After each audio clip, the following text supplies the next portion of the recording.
Hello kids. देखिए आज हम अपनी जो रिमेनिंग एक्सरसाइज थी, exercise number 4.3 of the NCERT maths chapter linear equations in two variable कि उसकी जो रिमेनिंग एक्सरसाइज हमारी थी वो उसे कंप्लीट करेंगे और उसके अलावा जो एक्सरसाइज नंबर 4.4 है उसे करेंगे और इसके साथ ही आज ये चैप्टर वाइंड अप हो जाएगा, फिर कल की वीडियो में कुछ और। ठीक है, तो चलिए हम स्टार्ट करते हैं। ठीक है ना, 4th क्वेश्चन तक हमने उस वीडियो में कर लिया था, हम 5th क्वेश्चन पर हैं।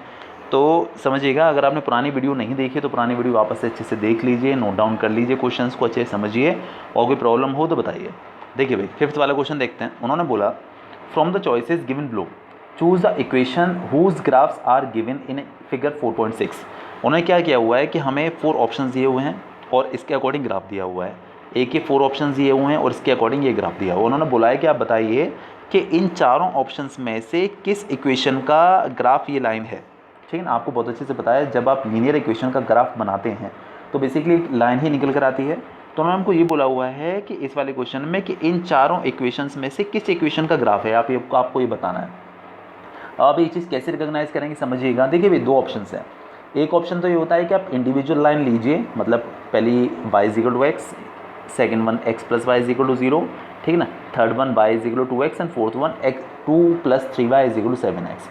और जो हमने ट्रिक लगाई थी, जो हमने मेथड लगाया था इनका ग्राफ ड्रॉ करने वाला, इनका आप उस मेथड से ग्राफ ड्रॉ कीजिए और आप प्लॉट करके देखिए, जो इस शेप में निकल कर आए उसे आप कह दीजिए कि भाई ये ग्राफ है। लेकिन बहुत लेंदी टेक्निक है, बहुत लेंदी ट्रिक है, बहुत लेंदी मेथड है। आप इंडिविजुअल चारों के लिए लगाएंगे आपको बहुत टाइम इसमें जो वेस्ट करना पड़ेगा। इसलिए क्या सबसे बढ़िया तरीका क्या है इसको सॉल्व करने का, कि ये जो पॉइंट्स इस लाइन पे जो प्रेजेंट है हमारे पास, मतलब इस लाइन पर एक्चुअली जो लाइन हमारे पास उन्होंने दी हुई है, इस लाइन पे कुछ पॉइंट्स प्रेजेंट है। देखिए एक तो है -1,1, एक है 0,0, एक है 1,-1, ठीक है ना, ये दिखा होगा आपको 1,-1। तो ये बेसिकली 3 पॉइंट्स हमारे पास हैं। आप इन तीनों पॉइंट्स को इन इक्वेशंस के अंदर सब्स्टिट्यूट कर करके देखिए, मतलब x के प्लेस पर और y के प्लेस पर जो पॉइंट्स इन इक्वेशंस को, जिस भी इक्वेशन को सेटिस्फाई कर पाते हैं, ठीक ना, अगर ये तीनों पॉइंट जिस भी इक्वेशन को सेटिस्फाई कर पाते हैं वही उसी इक्वेशन का ही ये ग्राफ होगा, ये जो लाइन उन्होंने हमको दी हुई है। ठीक है, तो क्या करना है, देखिए पहले हम लोग एक छोटा सा एग्जांपल लेके चलते हैं, -1 और 1। तो पहले वाले केस में ला के देखिए भाई, अब y -1 और 1 ये है ना, -1,1। आपको बहुत अच्छे से याद होगा कि जो पहले वाली वैल्यू होती है x की होती है और बाद वाली वैल्यू जो होती है y की होती है। ये बात आपको बहुत अच्छे से पता है। ठीक है, तो जब आप x की प्लेस पर -1 लगाएंगे तो यहाँ पर RHS में तो -1 आ जाएगा, और जब y की प्लेस पर 1 लगाएंगे तो LHS में आएगा 1। ठीक है ना, तो 1 इज इक्वल टू -1 थोड़ी ना होता है। तो मतलब पहली वाली इक्वेशन जो है ये 1,-1 को सेटिस्फाई नहीं कर पा रही, मतलब ये जो -1,1 जो था फर्स्ट इक्वेशन इसको सेटिस्फाई नहीं कर पाई, क्योंकि हमने y के प्लेस पर y वाली वैल्यू डाल दी और x के प्लेस पर ये -1 सब्स्टिट्यूट कर दिया। तो ये दोनों सेम नहीं निकल कर आए, मतलब कि 1 और -1 आपस में कुल है ही नहीं। तो ओवरऑल इससे ये कंक्लूजन निकलता है कि जो y इक्वल टू x है उसका तो ग्राफ ये वाली लाइन है ही नहीं। तो मतलब पहला वाला ऑप्शन तो यहाँ पर आके कट हो जाता है। अब हम सेकंड वाले पर आते हैं। सेम मैं एग्जांपल 1 से लेके देख रहा हूँ, अगर 1 से हो जाता है उसके बाद हम सेकंड वाले पे ध्यान देंगे। ठीक है ना, -1,1 हाल फिलहाल हम इसी के बारे में स्टडी कर रहे हैं। ठीक है, 1 से ही काम चल जाना चाहिए। तो देखिए भैया, आप सेकंड वाले केस में भी x के प्लेस पर -1 और y के प्लेस पर 1 डालिए जरा यहाँ पर, तो LHS RHS के इक्वल आता है या नहीं आता। -1 LHS में पुट कर रहा हूँ मैं, ठीक है ना, -1 + 1 हो जाएगा LHS में पुट करने पर, और -1 + 1 हो गया 0, और RHS में आप देख सकते हैं कितना है, 0 ही है। मतलब ये जो पॉइंट है इस इक्वेशन को सेटिस्फाई कर गया, ये जो पॉइंट है वो इस इक्वेशन को सेटिस्फाई कर गया। लेकिन सिर्फ एक से काम नहीं चलेगा, ठीक है ना, हो सकता है कि ये पॉइंट किसी और भी इक्वेशन को सेटिस्फाई कर दे। अब आप दूसरा पॉइंट सब्स्टिट्यूट करके देखिए दूसरा पॉइंट हमारे पास क्या है, इस लाइन पर जो प्रेजेंट है वो है 0,0। तो आप इसमें वापस से 0,0 पुट करके देखिए LHS में, तो आपको क्या मिलेगा, LHS को आप सॉल्व करेंगे तो x के प्लेस पर 0 पुट कर रहे हैं और y के प्लेस पर 0 पुट कर रहे हैं, तो 0 + 0 0 ही आएगा, और इसके RHS में भी 0 ही था, मतलब 0,0 भी इसको सेटिस्फाई कर गया। ठीक है, इसके बाद हम थर्ड की बात करते हैं। तो जो हमारा थर्ड वाला पॉइंट था वो कितना था, 1,-1। इस बार आप x के प्लेस पर 1 और y के प्लेस पर -1 सब्स्टिट्यूट कीजिए इस इक्वेशन में। तो x के प्लेस पर 1 डाल रहे हैं और y के प्लेस पर -1 डाल रहे हैं, तो कितना आएगा, 0 आएगा निकल कर, और RHS भी हमारा 0 ही था। आप देख सकते हैं इसमें RHS 0 था। तो ओवरऑल क्या हुआ कि जो तीनों पॉइंट्स थे, मतलब -1,1, 0,0 और 1,-1, इन तीनों पॉइंट्स ने इस वाली लाइन को सेटिस्फाई कर दिया। तीनों केसेस में LHS RHS के इक्वल आ गया तो हम कह सकते हैं कि जो यही जो लाइन है x + y = 0 उसका ग्राफ है ये वाली, उसका ग्राफ ये वाली लाइन है जो उन्होंने हमको दी हुई है। मेरे ख्याल से बहुत अच्छे समझ में आएगी होगी ये वाली बात। चलिए अब बढ़ते हैं हम आगे। देखिएगा सेकेंड वन, y हमको वापस से कुछ ये पॉइंट्स मतलब कुछ लाइन्स की इक्वेशन दी हुई हैं और ये वापस से एक ग्राफ दिया हुआ है। इस बार हमारे पास पॉइंट्स क्या क्या हैं, एक तो है -1,3 जो कि लाइन पे प्रेजेंट है, -1,3। हाँ जी, तो अपना पहला पॉइंट क्या था, -1,3, ठीक है। First point is -1,3। The second point is जो कि लाइन पर प्रेजेंट है दैट इज़ 0,2 और जो थर्ड वाला पॉइंट है वो है 2,0। अब आप तीनों को यूज़ करना है आपको किसी पर्टिकुलर लाइन के लिए, जिस भी इक्वेशन को ये तीनों पॉइंट सेटिस्फाई कर देंगे उसमें आप ये कह सकते हैं कि ये जो है इसका सॉल्यूशन है, मतलब उसका ग्राफ ही है। मेरे ख्याल से कोई इशू इसमें बिल्कुल भी नहीं है, आप अच्छे से कर पाएंगे। अगर नहीं आता है तो बताइएगा, मैं फिर से आपको समझा दूंगा, ठीक है। बिल्कुल वही ट्रिक है जो हमने फर्स्ट वाले क्वेश्चन में की हुई थी। चलिए इसके बाद हम बढ़ते हैं आगे। 6 क्वेश्चन देखिएगा।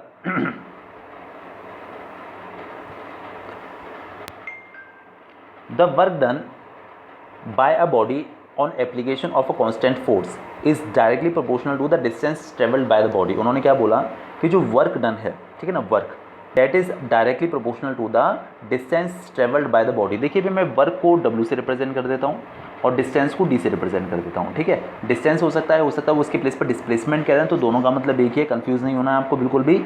उन्होंने बोला कि जो वर्क है वो डिस्प्लेसमेंट के या डिस्टेंस के डायरेक्टली प्रोपोर्शनल है, ठीक है, ये उन्होंने हमको दिया हुआ है। लेकिन मैं आपको फैक्ट बताऊं कि ये प्रोपोर्शनल का जो साइन है, कभी भी आप इसको हटाकर इक्वल का साइन लेकर आते हैं तो हमेशा एक कांस्टेंट आ जाता है। आई एम सेइंग अगेन, कभी भी अगर आप इस प्रोपोर्शनल के साइन को हटाकर इक्वल का साइन लगाएं तो हमेशा एक कांस्टेंट आ जाता है। तो W = आ जाएगा हमारे पास, कोई भी कांस्टेंट आ सकता है, कोई भी कांस्टेंट इंटू D। अच्छा अब आगे बढ़ते हैं, क्वेश्चन क्या कह रहा है। The work done by the body on application of a constant force is directly proportional to the distance traveled by the body. Express this in the form of equation in two variables and draw the graph of the same by taking the constant force is equal to 5 units। मैंने बोला था ना constant आता है और constant उन्होंने कितना दिया हुआ हमको 5 यूनिट्स। तो आप इस कांस्टेंट के प्लेस पर यहाँ पर 5 डाल दीजिए, क्योंकि उन्होंने हमको मेंशन कर दिया तो कांस्टेंट इज 5, तो ये 5 यहाँ पर आ जाएगा। तो मतलब W = 5D, ये आपकी इक्वेशन बन गई, ठीक है। अच्छा अब आप एक काम करिए, देखिए हमारे पास जो होता है वो x एक्सेस होता है, y एक्सेस होता है, हमारे पास W और D तो होते नहीं है। तो आप एक काम कीजिए, आप D को तो x मान लीजिए, मतलब कि डिस्टेंस को तो x मान लीजिए और W को आप y मान लीजिए। तो आपकी इक्वेशन आ जाएगी y = 5D, y = 5D, जो आप आगे यूज़ D नहीं 5x, y = 5x, जो आप इसको आगे यूज़ कर पाएंगे। तो ये हमारी इक्वेशन बन जाएगी, ठीक है। चलिए पहले तो आपको करना है इसका ग्राफ ड्रॉ, ठीक है। उसके बाद उन्होंने बोला कि ग्राफ ड्रॉ करने के बाद वो कुछ और भी हमसे कह रहे हैं, कुछ और करने के लिए also read from the graph the work done when the distance travelled by the body is 2 units and 0 unit. अब उन्होंने सेकंड केस में उन्होंने हमको बोल दिया कि उसी ग्राफ से आपको रीड आउट करके बताना है कि अगर डिस्टेंस 2 यूनिट्स है तो जो है वर्क कितना होगा, और अगर डिस्टेंस 0 यूनिट्स है तो वर्क कितना होगा, ये आपको उसी ग्राफ से रीड करना होगा, ठीक है। चलिए पहले हम इसका ग्राफ बनाते हैं, उसके बाद हम बात करेंगे। देखिएगा ये है वही चीज़ आगे, देखिए y = 5x मैंने यहाँ पर लिख दिया है, let work = y and distance और डिस्प्लेसमेंट कुछ भी कह सकते हैं, मैंने दोनों बातें यहाँ पर लिख दी हैं, that is equal to x। तो उन्होंने हमको दिया हुआ था कि y जो है हमारा x के डायरेक्टली प्रोपोर्शनल है, ये प्रोपोर्शनल का साइन होता है, मैं आपको समझा चुका हूँ। और यहाँ पर इक्वल लगाने के बाद कांस्टेंट आ गया, कांस्टेंट उन्होंने हमको दे रखा था 5, तो मतलब कि y = 5x, ये आपकी इक्वेशन बन गई, ये आपकी इक्वेशन निकल कर आ गई। अच्छा अब आप क्या करेंगे कि वही पुरानी कहानी, अगर आपको ग्राफ ड्रॉ करना हो आप पहला वाला वीडियो देख लीजिएगा, अगर प्रॉब्लम हो तो आप x के प्लेस पर कोई भी नंबर सब्स्टिट्यूट करते चले जाइए और y की वैल्यू आप ऑब्टेन करते चले जाइए। देखिए यहाँ पर आपको नेगेटिव वैल्यू सब्स्टिट्यूट नहीं करनी है, क्योंकि जो x है वो डिस्टेंस है और डिस्टेंस कभी नेगेटिव नहीं हो सकती, distance can never be negative, that's why we will not put any of the negative value in place of x। तो पहले हमने क्या किया, इफ़ x = 1, हमने x के प्लेस पर सिंपल सा 1 डाल दिया, तो आपको y मिल जाएगा 5 × 1, मतलब कि 5 निकल कर आ गया है, ठीक है।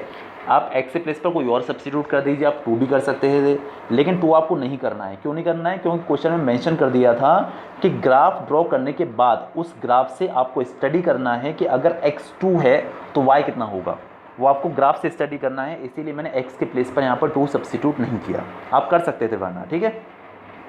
तो अगर आप x के प्लेस पर यहाँ पर 5 सब्स्टिट्यूट करेंगे तो आपको मिलेगा 3 सब्स्टिट्यूट करेंगे तो आपको मिलेगा 5 × 3 मतलब कि 15, ठीक है। अब हम थर्ड वन की बात करते हैं। हमने x के प्लेस पर 4 सब्स्टिट्यूट कर दिया तो मिल जाएगा आपको 5 × 4 दैट इज़ 20, आपको इस तरीके से 20 मिल गया, ठीक है। तो ओवरऑल क्या हुआ कि आपने जब x1 पुट किया तो आपको मिला y5, जब आपने x के वैल्यू 3 सब्स्टिट्यूट की तो आपको y मिला 15, जब आपने x के प्लेस पर 4 सब्स्टिट्यूट किया तो आपको y मिला 20। तो हमने क्या किया कि वापस से भाई एक सॉल्यूशन टेबल बना ली हमने इसकी, ये x हो गया, ये y हो गया, 1 5 3 15 4 20, इस तरीके से हमने 3 पॉइंट्स ऑब्टेन कर लिए। अब आपको इन तीनों पॉइंट्स को यूज़ करके ग्राफ ड्रॉ करना होता है। देखिए मैंने यहाँ पर ग्राफ ड्रॉ किया हुआ है इन तीनों पॉइंट्स को यूज़ करके देखिएगा अच्छे से, ये बनाया हुआ है। हाँ जी, देखिए क्या होता है कि इधर होता है हमारा पॉजिटिव एक्स एक्सिस, ये होता है नेगेटिव एक्स एक्सिस, ये होता है ऊपर वाला पॉजिटिव वाई एक्सिस, ये होता है नेगेटिव वाई एक्सिस। देखिए वैल्यूज़ काफ़ी बड़ी थी, मुझे 20 तक रीच करना था, इसीलिए मुझे थोड़ा सा लंबा ग्राफ बनाना पड़ा। आप देख सकते हैं, देखिए इस तरफ को मैंने सिर्फ 5 तक वैल्यू ली हुई है, ठीक है ना, क्योंकि जो मैक्सिमम एक्स की वैल्यू है वो हमारे पास 4 है। आप देख लीजिए मैक्सिमम जो एक्स की वैल्यू 4 है, तो यहाँ तक मैंने एक्स की वैल्यू 4 तक रिप्रेजेंट कर दी है यहाँ पर। और y में आपको रीच करना है, जो y की जो सबसे बड़ी वैल्यू वो 20 तक है। तो देखिए हमने y को 20 तक पहुंचाया है, इक्वल डिस्टेंसेस लेते हुए देखिए 20 तक यहाँ पर तक हमने फॉर्म कर दिया, ठीक है। देखिए आपके पास क्या है कि आपके पास एक अच्छा खासा ग्राफ होगा, तो जो आपको एग्जाम में मिलेगा आप उसी में प्रैक्टिस करिएगा घर पर ग्राफ पेपर लाकर। तो उसमें क्या है कि ऐसा कोई ज़रूरी नहीं है कि आप ये 1-1 का डिफरेंस ही लें। जैसे मैंने 1-1 का डिफरेंस लिया है आपको बहुत अच्छे से समझाने के लिए। आप चाहे तो किसी और का डिफरेंसेस भी ले सकते हैं, जैसे आप 5-5 का डिफरेंस ले लीजिए, 2-2 का डिफरेंस ले लीजिए, आप ऐसा भी कर सकते हैं, ठीक है ना। मैंने तो 1-1 का डिफरेंस लेके समझाया हुआ है। चलिए तो देखिए हमारा जो फर्स्ट पॉइंट है दैट इज़ 1 और 5, मतलब x की वैल्यू 1 है और y की वैल्यू 5 है। तो आपको क्या करना होता है, आपको बहुत अच्छे से पता है ये बात कि x पर आपको 1 चलना है, देखिए ये 1 आ गया, और y पर आपको 5 चलना है। इन दोनों के सामने से आपको लाइंस ड्रॉ करनी होती हैं, और दोनों लाइंस जहाँ पर मीट कर जाती हैं वही पॉइंट हमारा कहलाता है 1,5। तो पहला जो पॉइंट है 1,5 वो यहाँ आपको मिल गया, ठीक है, कोई दिक्कत नहीं है बिल्कुल भी। इसके बाद जो नेक्स्ट पॉइंट है वो है 3,15, मतलब इस बार आपको x के प्लेस पर 3 और y के प्लेस पर 15 लेकर चलना होगा, ठीक है। हाँ जी देखिएगा x के प्लेस पर 3, मतलब ये 3 से ऐसे लाइन ड्रॉ करते हुए लेकर आनी है आपको, और y के प्लेस पर 15, मतलब यहाँ से 15 के सामने वाली लाइन ड्रॉ करनी है, जहाँ पर दोनों आपस में मीट कर जाती हैं ये हो जाएगा आपका 3,15। सेम मैनर में आपको कर देना है 4,20। तो 4,20 करेंगे तो देखिए 4 ये रहा, ठीक है, 4 आपका ये प्रेजेंट है और 20 आपका ये प्रेजेंट है, देखिए ये रहा। तो जहाँ पर ये दोनों आपस में मीट करें ये वाला पॉइंट आपका तीसरा वाला पॉइंट हो जाएगा। अब आप क्या करते हैं कि इन तीनों पॉइंट से, मतलब 3 पॉइंट जो आपने ऑब्टेन किए हैं, इन तीनों पॉइंट से पास होती हुई आपको एक लाइन ड्रॉ करनी होती है। तो देखिए एक पॉइंट हमारा यहाँ था, एक पॉइंट हमारा यहाँ था, और एक पॉइंट हमारा यहाँ था। इन तीनों से पास होते हमने देखिए इस तरीके से लाइन ड्रॉ कर दी, इस तरीके से चले गए, ठीक है। ये हमारा ग्राफ इसका बन गया। अब उन्होंने हमको क्या पूछा, तो उन्होंने बोला था from the graph find the value of work when distance is equal to 2 units. जब डिस्टेंस 2 है तो आपको वर्क की वैल्यू फाइंड आउट करनी है। तो देखिएगा डिस्टेंस 2 है, ये रही डिस्टेंस 2। अब आपको क्या करना है कि इस ग्राफ से आप कैसे पता करेंगे कि अगर डिस्टेंस 2 है तो वर्क कितना होगा। तो आप 2 के सामने ऊपर चलिए ग्राफ तक जो भी मैंने ग्राफ बनाया, जो भी लाइन बनाई है वहाँ तक ऊपर जाइए, 2 पकड़ के, जहाँ पर ग्राफ को आप मीट कर गए वहाँ से आप इस साइड को मूव कर जाइए। तो आपको दिखेगा कि अगर x 2 है तो y हमारा 10 है, ठीक है। तो यही कंडीशन है कि उन्होंने हमको बोला था कि अगर डिस्टेंस की वैल्यू 2 है तो उस केस में जो वर्क है वो कितना होगा, तो आप लिख सकते हैं 10 यूनिट्स, ठीक है। अच्छा सेकंड जो पॉइंट था उन्होंने बोला था कि if distance is 0 unit then what will be the value of work. तो अगर डिस्टेंस 0 है तो देखिए आप देख सकते हैं कि जो लाइन गई है वो 0,0 से पास हो रही है, ये ओरिजिन होता है। तो 0,0 से पास हो रही है, इसका मतलब क्या हुआ कि इस पॉइंट पर जो x है वो भी 0 है और y है वो भी 0 है। उन्होंने ये हमसे बोला था कि अगर x 0 है तो y कितना होगा, तो आप कह सकते हैं y भी 0 होगा फ्रॉम द ग्राफ। ये जो स्टडी की है हमने वो ग्राफ से ही की है, ठीक है। अच्छा अगर अपना आंसर आप वेरीफाई करना चाहते हैं तो आप यहाँ पर जो आपकी इक्वेशन थी उसमें सब्स्टिट्यूट करके देख लीजिए। देखिए आपकी इक्वेशन थी y = 5x। जब उन्होंने बोला कि अगर x की वैल्यू 2 है, मतलब कि डिस्टेंस अगर 2 है तो वर्क कितना होगा, तो 5 × 2, भाई x के प्लेस पर आप 2 डाल रहे हैं ना, तो 5 × 2 10 आ जाएगा। जब 0 वाला केस आता है तो 5 × 0 आप कर दीजिए तो आपका 0 निकल कर आ जाएगा। तो ऑल दो उन्होंने हालांकि हमसे ग्राफ के लिए बोला हुआ था, हमें ग्राफ से ही स्टडी करनी चाहिए। मेरे ख्याल से आपको बहुत अच्छे समझ में आ गई होगी बात। मैंने यहाँ पर दोनों यहाँ से लिखे हुए हैं, first is 10 units and second is 0 unit. चलिए बहुत बढ़िया, बहुत अच्छे समझ में आया होगा मेरे ख्याल से। हम बढ़ते हैं अपने अगले क्वेश्चन पर जो कि है 8। मैं आपको पहले क्वेश्चन दिखा देता हूँ कि है क्या। हाँ जी, देखिएगा, बहुत इंपॉर्टेंट है, बहुत अच्छे समझाने की कोशिश मैं करूँगा और आपको बहुत अच्छे से समझने की कोशिश भी करनी है बेसिकली, ठीक है। देखिएगा, जो हम टेम्परेचर मेजर करते हैं, टेम्परेचर हम कई सारे तरीके से मेजर करते हैं। जैसे आपने डिग्री सेल्सियस और केल्विन का नाम तो सुन ही लिया था, ठीक है ना। एक और इसका स्केल होता है, उसे हम डिग्री फ़ारेनहाइट कहते हैं, जिसमें हम अपना फीवर मेज़र करते हैं, तो वो कहलाता है हमारा डिग्री फ़ारेनहाइट, ठीक है। तो जो फ़ारेनहाइट है, सेल्सियस और केल्विन है, उसमें आपस में एक रिलेशन होता है, इन तीनों में आपस में एक रिलेशन होता है। तो केल्विन और सेल्सियस का तो आपको याद होगा, हमने चैप्टर में पढ़ा था, आपको 273 ऐड करना होता था। अगर आप डिग्री सेल्सियस को, if you are converting degree Celsius into Kelvin, then you should add 273 to the particular value.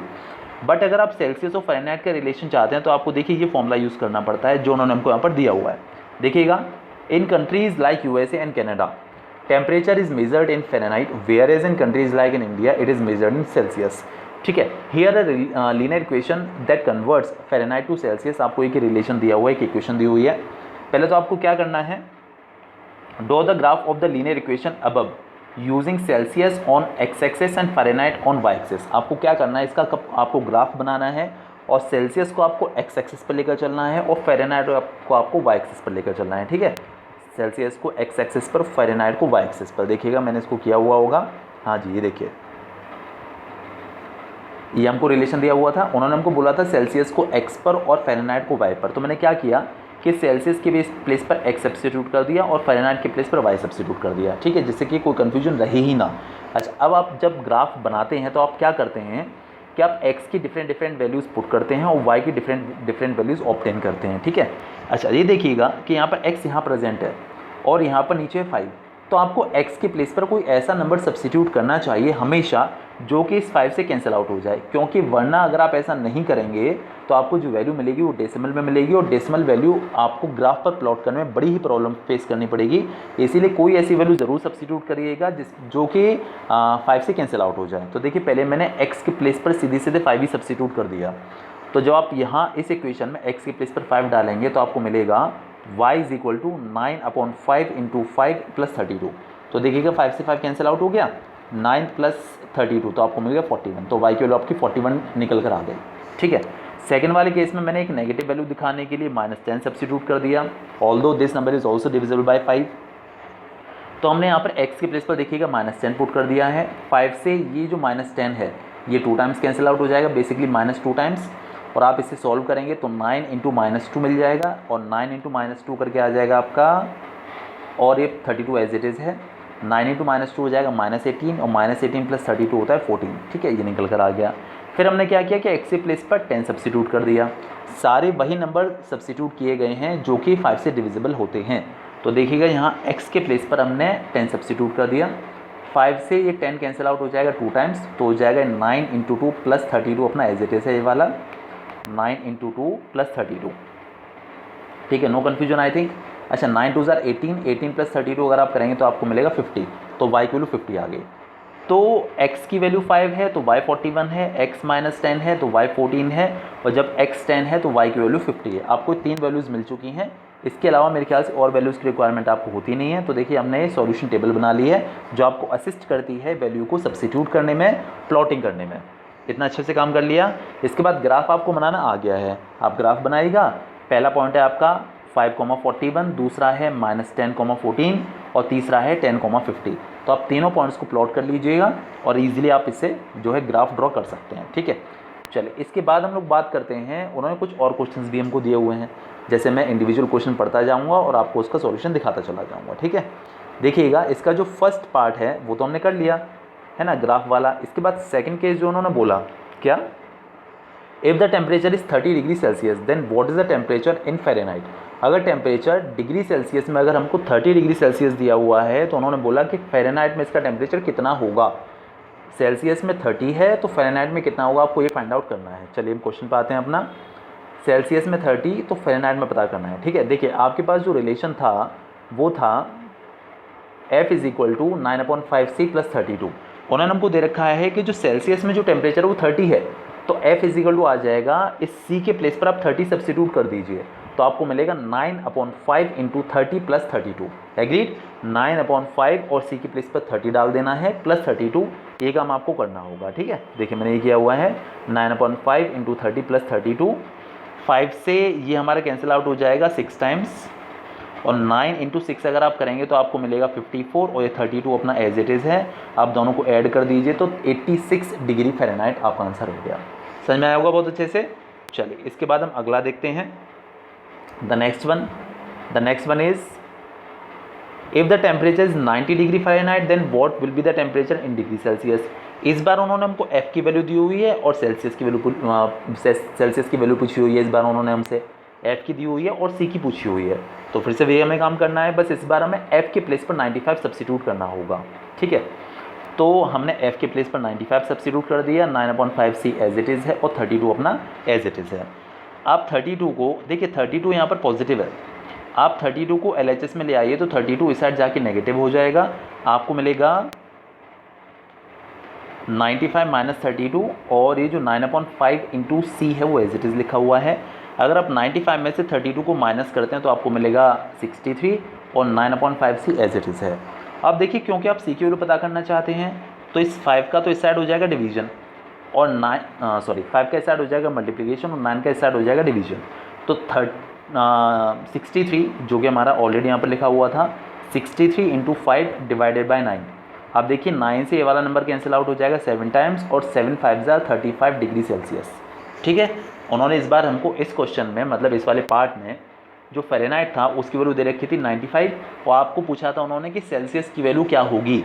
तो हमने क्या किया कि हमने उस फॉर्मूला में जो उन्होंने हमको दिया हुआ था, फ़ारेनहाइट की वैल्यू हमने 95 सब्स्टिट्यूट कर दी और सॉल्व करके वहाँ से C की वैल्यू निकाल ली, जो कि निकल कर आ गई 35 डिग्री सेल्सियस। बड़ा ही आसान, तो कोई बिल्कुल भी दिक्कत नहीं है इसमें।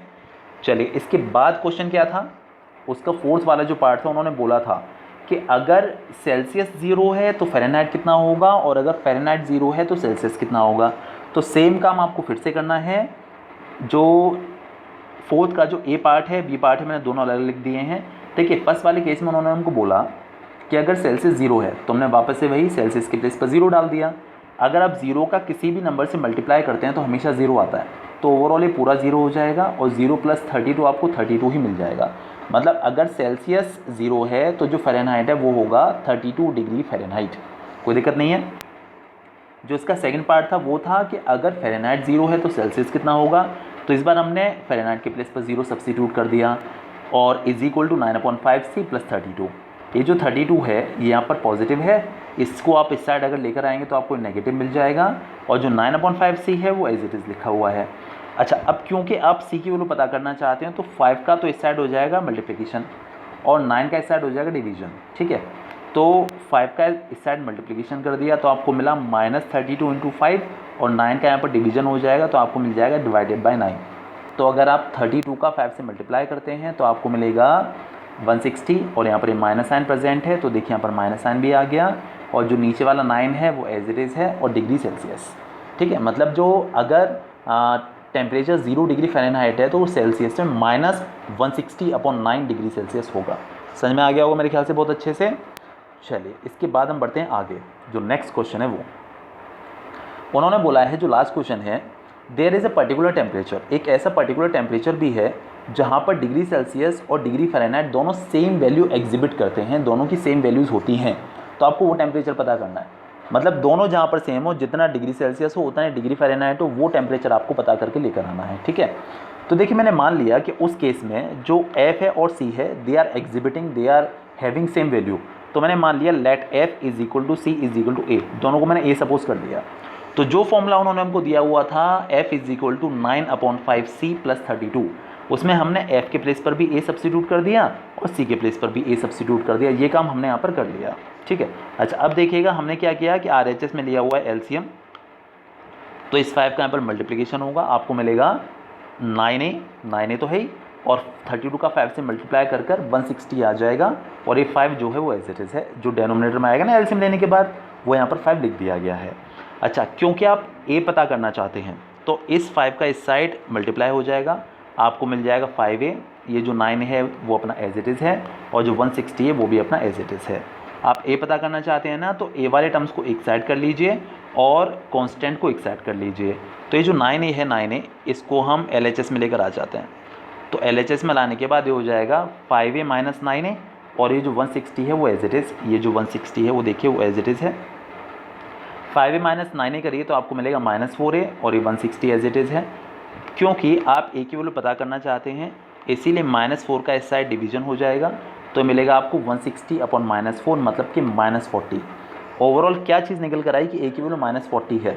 मतलब अगर आप फ़ारेनहाइट में -40 लेकर चलें तो डिग्री सेल्सियस में भी वो -40 ही निकल कर आएगा। Implies that -40 degree Fahrenheit is equal to -40 degree Celsius. यही आपका सॉल्यूशन था। समझ में आएगा मेरे ख्याल से बहुत अच्छे से। हमने दोनों टर्म्स को ए सपोज कर लिया था, क्योंकि उन्होंने हमको बोल दिया था कि जो दोनों वैल्यूज़ हैं वो सेम है, जितना एफ है उतना ही सी है, तो दोनों को हमने ए सपोज कर लिया था और सॉल्व करना स्टार्ट कर दिया, तो -40 निकल कर आया, that is -40 degree Fahrenheit is equal to -40 degree Celsius. कैसा लगा क्वेश्चन? बहुत अच्छा था ना। चलिए इसके बाद हम मूव करते हैं एक्सरसाइज नंबर 4.4 पर। मैं आपको पहले एक्सरसाइज दिखा देता हूँ, बहुत ही ईजी है, बहुत अच्छे से आपको समझ में आ जाएगा। सिर्फ 2 ही क्वेश्चन दिए हुए हैं इस एक्सरसाइज में।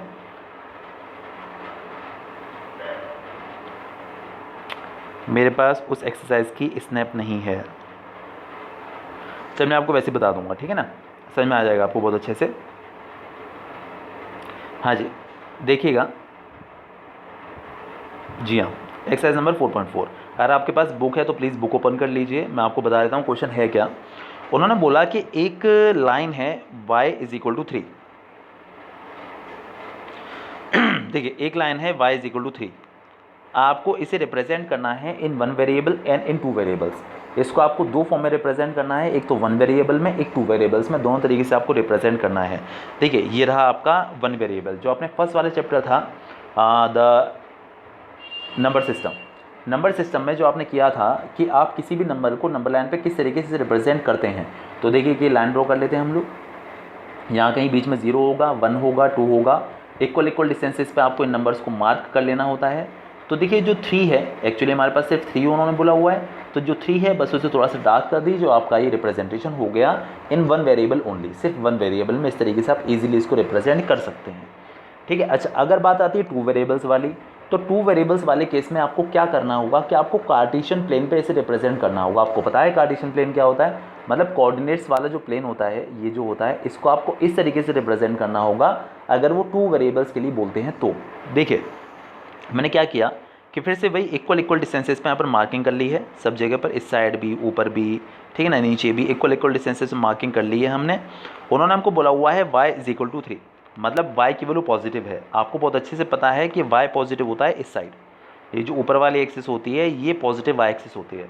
और उन्होंने हमको दिया हुआ था y इज इक्वल टू 3, मतलब क्या हुआ कि आपको 3 तक ऊपर बढ़ना है, 1 2 एंड 3, यही y इज इक्वल टू 3 है। एग्रीड? तो यहाँ पर एक लाइन बन जाएगी y इज इक्वल टू 3 की, जो कि x एक्सिस के पैरेलल होगी।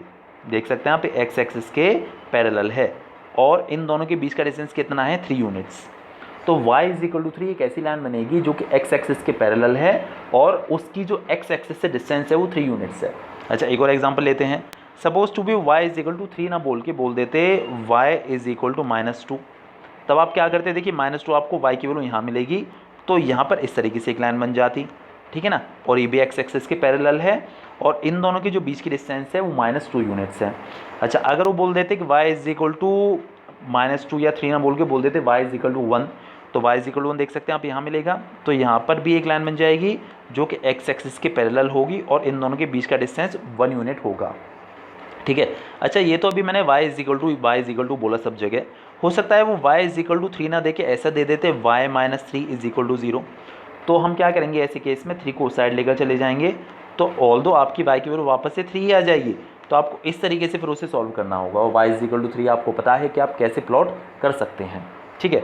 अच्छा ये बात एक और आती है कि अगर वो बोल देते हैं कि y इज इक्वल टू कुछ ना देकर x इज इक्वल टू कुछ आपको बोल दिया जाता कि plot x is equal to 5 on the number line, तो आप क्या करते, x इज इक्वल टू 5 देखिए ये है, तब आपको यहाँ पर एक लाइन बनानी है जो कि y एक्सिस के पैरेलल हो जाएगी। आप देख सकते हैं कि जो लाइन बनेगी वो y एक्सिस के पैरेलल है, ठीक है। अगर वो बोल देते कि x is equal to -2, x is equal to -2, तो तो आप क्या करते हैं कि x इज इक्वल टू -2 देखिए यहाँ मिलेगा आपको, तो यहाँ पर इस तरीके से एक लाइन बन जाती है जो कि y एक्सिस के पैरेलल हो जाएगी।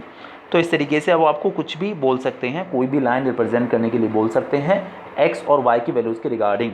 अगर 1 वेरिएबल में बोलेंगे तो आपको नंबर लाइन बनानी है, और अगर 2 वेरिएबल्स में बोलेंगे तो आपको उन्हें कार्टेशियन प्लेन पे रिप्रेजेंट करना है। ठीक है, चलिए बहुत बढ़िया। इसके बाद जो अगला क्वेश्चन है वो है, देखिए सेम काइंड का ही है, कुछ ऐसा बिल्कुल भी अलग मैटर इसमें नहीं है। ये है 2x + 9 इज इक्वल टू 0, बस यहाँ पर x आ गया है। तो पहले आप x की वैल्यू निकाल लीजिए, जैसे मैंने आपको बोला था कि आपको y की वैल्यू निकाल लेनी चाहिए, इसी तरीके से आपको x की भी वैल्यूज़ निकाल लेनी चाहिए। तो पहले आप जरा 9 को इस साइड लेकर आइए, तो 9 इस साइड जाके माइनस हो जाएगा, और आपको x की वैल्यू चाहिए ना, तो 2 का इस साइड हम डिवीजन कर देंगे तो आपको मिलेगा -9/2। अच्छा, -9/2 को ना मिक्स फ्रैक्शन में चेंज कर लीजिए। आपको याद होगा कि अगर आप किसी भी इम्प्रॉपर फ्रैक्शन को नंबर लाइन पर रिप्रेजेंट करते हैं तो पहले आप उसे इम्प्रॉपर फ्रैक्शन को चेंज कर लेते हैं मिक्स फ्रैक्शन में। तो आप इसे मिक्स फ्रैक्शन में चेंज करेंगे तो -4 होल नंबर 9/2 आ जाएगा, सॉरी -4 होल नंबर 1/2। ठीक है, 9 है, 9 में जब आप 2 का डिवीजन करेंगे तो आपको मिलेगा 2 4 8 और 1 बचेगा नीचे, तो 4 होल नंबर 1/2 क्या आपको मिल गया। और क्योंकि आगे यहाँ पर माइनस साइन था इसीलिए यहाँ पर आगे माइनस साइन आ गया, इससे बिल्कुल भी आपको कंफ्यूज नहीं होना है, -4 होल नंबर 1/2। चलिए, अब आपको दोनों काम करने हैं, 1 वेरिएबल में भी और 2 वेरिएबल्स में भी। तो क्योंकि नेगेटिव नंबर है इसीलिए 0 के लेफ्ट साइड में होगा, आप देख सकते हैं। तो हमने 0 के लेफ्ट साइड में -1 -2 -3 -4 -5 इस तरीके से बना लिया। अच्छा, क्योंकि ये नंबर क्या था, -4 होल नंबर 1/2 था, तो ये नंबर आपको मिलेगा -4 और -5 के बीच में। तो -4 और -5 के बीच में हमने देखिए एक पार्ट यहाँ पर बनाया। एक पार्ट हमने क्यों बनाया कि जैसे जो भी डेनोमिनेटर होता था, जैसे इसका डेनोमिनेटर 2 है, मैं आपको पुरानी बात याद दिला रहा हूँ। हाँ जी, तो देखिएगा इसका डेनोमिनेटर 2 है, तो आपको क्या करना होता है कि जो भी डेनोमिनेटर होता है आपको उस, इसका डेनोमिनेटर 2 है तो -5 और -4 के बीच में जो डिस्टेंस है आपको इसे 2 पार्ट्स में डिवाइड करना है। तो 2 पार्ट्स में डिवाइड तब होगा जब आप इसके बीच में एक लाइन बना देंगे। तो अच्छा, अब जरा न्यूमरेटर पे ध्यान दीजिएगा, इस नंबर के जो नंबर हमारे पास है इसका न्यूमरेटर कितना है, 1 है, तो आपको बस वही 1 वाला पार्ट, मतलब ये वाला पार्ट ले लेना है। आप इनडायरेक्टली यही समझ लीजिए कि ये 4.5 है, मतलब 4.5, तो -4 और -5 के बीच में आपको ईजिली -9/2 मिल जाएगा। -9/2 लिख दीजिए, -4 होल नंबर 1/2 लिख दीजिए, दोनों का मतलब एक ही है। तो इस तरीके से आपका 1 वेरिएबल में इसका रिप्रेजेंटेशन हो गया। ठीक है, इसके बाद हम बात करते हैं 2 वेरिएबल्स के बारे में। तो फिर से वही हमने अपना कार्टेशियन प्लेन डेवलप कर लिया, फॉर्म कर लिया। अच्छा, -4.5 था ना ये, तो -1 -2 -3 -4 और -5 इन दोनों के बीच में एग्जैक्ट ये वाली लाइन जाएगी आपकी। भाई -4.5 ही तो था, तो मैंने आपको पीछे प्लॉट करना बताया था किस तरीके से प्लॉट करना है आपको, कि अगर x की वैल्यू पता हो या फिर y की वैल्यू पता हो। तो ये -4.5 था, -4.5 का मतलब क्या हुआ, this number will lie between -4 and -5। तो एग्जैक्ट दोनों के बीच में से हमने इसको पास आउट करवा दिया और ये हमारा हो गया। आपको इसका नाम भी लिख देना चाहिए, 2x + 9 = 0। ठीक है, मेरे ख्याल से कोई कन्फ्यूजन इस चैप्टर में नहीं रहा होगा, बहुत अच्छे से आपको ये समझ में आया होगा। और इसके बाद देखिए अगले चैप्टर को हम नेक्स्ट वीडियो में करते हैं। चलिए, टिल देन बाय बाय।